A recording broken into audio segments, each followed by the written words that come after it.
11ª e última característica dos seres vivos para a gente escrever, foram muitas, né, gente? Seres vivos são formados por células. Célula é a unidade básica morfofisiológica. Morfo em forma, físio em função de todos os seres vivos. Ou seja, tudo que existe em você em termos de forma, tudo que existe em você em termos de função, depende das suas células. E para uma célula ser uma célula, ela tem que apresentar 4 componentes obrigatórios.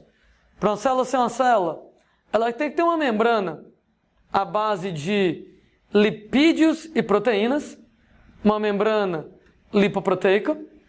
Essa membrana lipoproteica, ela vai isolar você em relação ao meio externo, controlar o que pode ou não pode entrar e sair para manter você constante. Isolamento em relação ao meio externo, manutenção no meio constante. Ora, moçada, o nome disso é homeostase.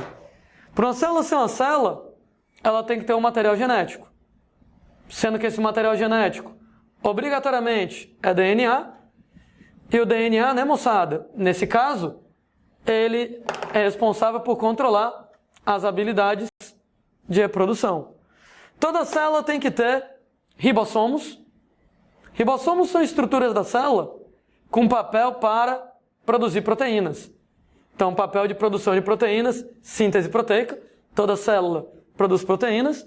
E toda célula tem que ter a habilidade de conseguir energia de algum jeito. Pode ser respiração, pode ser fermentação, e aí vai. Sendo que produzir proteínas e produzir energia é o metabolismo mínimo que uma célula ela tem que ter. Então, homeostase, habilidade de reprodução, metabolismo. As células foram descobertas em 1660 por um inglês chamado de Robert Hooke. Ele pega um microscópio e pela primeira vez visualiza uma célula ao microscópio. Mas assim, né? Naquela época ele acaba de descobrir a célula, não entende muito bem como ela funciona. Mais ou menos 200 anos depois, um botânico alemão chamado Matthias Schleiden, ele pela primeira vez percebe que todo vegetal é formado por células. De tanto estudar as plantas, ele chega a essa conclusão.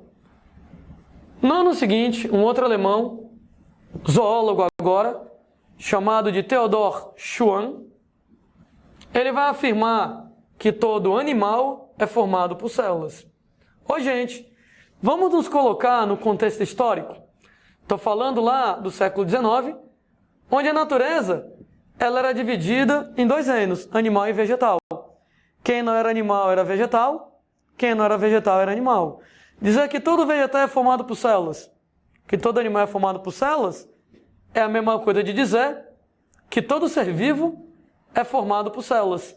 A famosa teoria celular. Teoria celular, todo ser vivo é formado por células, é uma das ideias mais importantes de toda a biologia. Aliás, a teoria celular ela é conhecida como a teoria unificadora da biologia. Por que a teoria celular ela é conhecida como teoria unificadora da biologia? Porque antes da teoria celular, não havia biologia como ciência. Você tinha, na verdade, 2 ciências independentes, botânica para estudar plantas e zoologia para estudar animais. Inclusive, viu, gente? A galera achava que plantas e animais não tinham nada a ver um com o outro. E, aliás, cá entre nós, não tem mesmo, né? Olha para uma planta, olha para um bicho e me diz uma coisa, que tem ao mesmo tempo na planta e no animal e que é visível a olho nu. Visível a olho nu. A planta ela é raiz, caule, folha, flor e fruto. O animal é cabeça, tronco e membros. O animal tem olho, boca, nariz, a planta não tem nada disso. Então, do ponto de vista do olho nu, plantas e animais não tem nada a ver, caramba. Então a galera achava que plantas e animais não tinham nada a ver. Entretanto, a gente descobre que ambos são formados por células. E as células são muito parecidas. Tanto no animal como na planta. Tem uma membrana lipoproteica para homeostase, tem DNA, tem ribossomos para produzir proteínas, tem a capacidade de produzir energia. Ou seja, do ponto de vista microscópico, plantas e animais são quase iguais. Daí, a partir do momento que eu consigo ver que todo mundo, microscopicamente, é muito parecido, tanto plantas quanto animais são formados por células, microscopicamente é praticamente a mesma coisa, todo ser vivo é formado por células, botânica e zoologia se somam agora na biologia. Então passa a haver uma nova ciência chamada de biologia, a soma da botânica com a zoologia. Em 1892, um botânico russo chamado Dmitry Ivanovsky descobre uma criatura que para sempre vai atrapalhar o nosso conceito de vida. Os vírus, né? Gente, os vírus, eles não são células. O que o vírus é, não tenho a menor ideia. Eu só sei de uma coisa. Célula ele não é. Quer ver? Enquanto a célula tem uma membrana feita de lipídios e proteínas, o vírus, ele é constituído de um capsídeo, uma cápsula exclusivamente proteica. Então, nesse caso, não é lipoproteica, não é lipídios e proteínas, é só proteínas. Enquanto a célula tem um material genético na forma obrigatoriamente de DNA, o vírus também tem material genético. Só que o material genético do vírus, ele pode ser DNA ou RNA, nunca os dois. Se bem que nunca diga nunca, né? Especialmente na aula de biologia, onde nós temos mais exceções do que regras. Hoje em dia a gente conhece alguns poucos vírus que apresentam DNA e RNA ao mesmo tempo. Pelo amor de Deus, isso aqui é a exceção da exceção da exceção da porra da exceção. Então a maioria dos vírus ou só tem DNA ou só tem RNA. Alguns poucos apresentam DNA e RNA ao mesmo tempo. Como é o caso, moçada, de umas desgraças lá chamadas de citomegalovírus. Landim, o que é que o citomegalovírus causa? Citomegalovirose. Óbvio, né? Tudo bem, citomegalovirose é uma doença que pode acontecer em humanos no futuro, eu falo dela. E um jovem chamado de mimivírus, que não ataca humanos, ele ataca protozoários.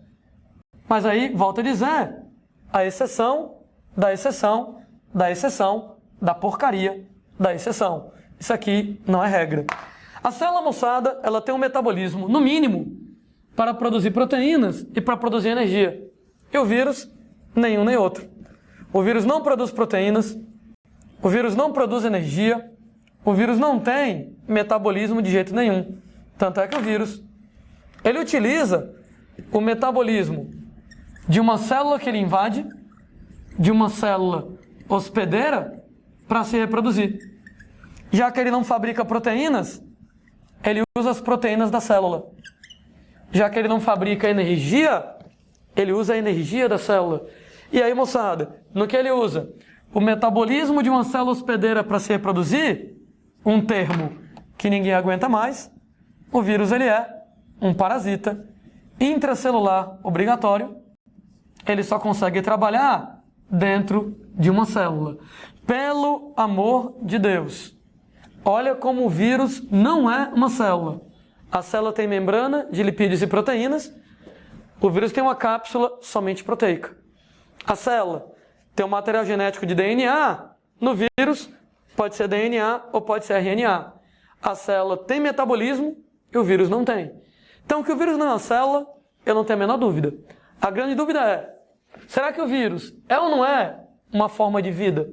Será que o vírus deve ou não deve ser considerado vivo? Gente, não me interessa. Não sei o que vai cair no vestibular, mas eu sei o que não vai cair. O vírus é vivo, marque verdadeiro ou falso.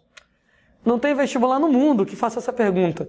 Nem os biólogos se decidem se o vírus é vivo ou não, que dirá nós, pobres estudantes de biologia. Então eu não quero que você se estresse em saber se o vírus é vivo ou não. Eu quero que você saiba argumentar dos dois jeitos. Se alguém disser, o vírus não é vivo, por quê? Aí você tem que dizer, olha, o vírus não é vivo, porque ele não tem célula, porque ele, moçada, não tem metabolismo, porque ele, fora da célula hospedeira, ele é inerte. Que nem uma pedra, ele não faz nada.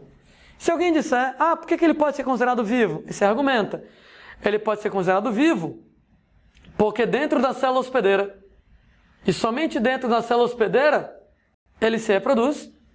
Estava comentando que a característica que melhor define um ser vivo é a habilidade de reprodução. De longe, ele se reproduz e se adapta ao meio por mutações. Todo mundo lembra que não existe vacina definitiva contra o vírus da AIDS, porque o filho de rapariga do vírus da AIDS, ele fica sofrendo mutações e se adapta às vacinas que a gente inventa. Reprodução e adaptação ao meio é uma característica típica de seres vivos. Então, será que o vírus é vivo? Será que o vírus não é vivo? Gente, foda-se, não interessa pra gente. Não interessa. Você tem que saber argumentar. Tem que saber que ele não é uma célula e tem que saber argumentar que às vezes ele se comporta como não vivo quando ele está fora da célula, às vezes ele se comporta como vivo quando ele está dentro da célula.